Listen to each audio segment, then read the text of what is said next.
Hello friends, কেমন আছো তোমরা? এই দেখো, আজকে আমি একটা নতুন রেসিপি নিয়ে এসেছি, যার নাম হচ্ছে কচুরলতি দিয়ে ডিম। এখানে আমি ডিমগুলোকে সেদ্ধ করে হলুদ, নুন, লঙ্কা পাউডার দিয়ে মেখে মাঝখান থেকে কেটে নিয়েছি। এবার একটা কড়াই নিলাম, ওতে একটু সর্ষের তেল দিয়ে দিলাম। তারপরে কেটে রাখা পেঁয়াজ, কেটে রাখা টমাটার, কাঁচা লঙ্কা বাটা, রসুন থেতো করে নেওয়া আর জিরে বাটা, একটু হলুদ গুঁড়ো দিয়ে দিলাম, কাশ্মীরি লঙ্কা গুঁড়ো দিলাম 1 চামচ, স্বাদ মতো নুন দিলাম আর সামান্য একটু গরম মশলা দিয়েছি। ওটা আমি নিজে ঘরে বানিয়েছি, তোমরা চাইলে ওটা স্কিপও করতে পারো। এবার লতিগুলো দিয়ে ভালো করে মেখে নিলাম।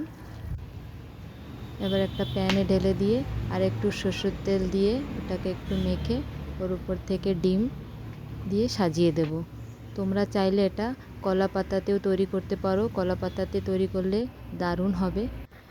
আমার কাছে কলা পাতা ছিল না, তাই জন্য আমি ফ্রাই প্যানে দিয়েছি। তো দিয়ে ঢেকে দিলাম।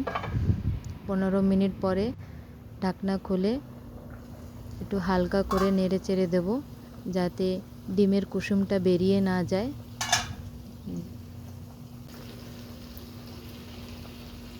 আমার ভিডিওটা তোমাদের কেমন লেগেছে আমাকে অবশ্যই কমেন্ট করবে, সাবস্ক্রাইব করবে, লাইক করবে।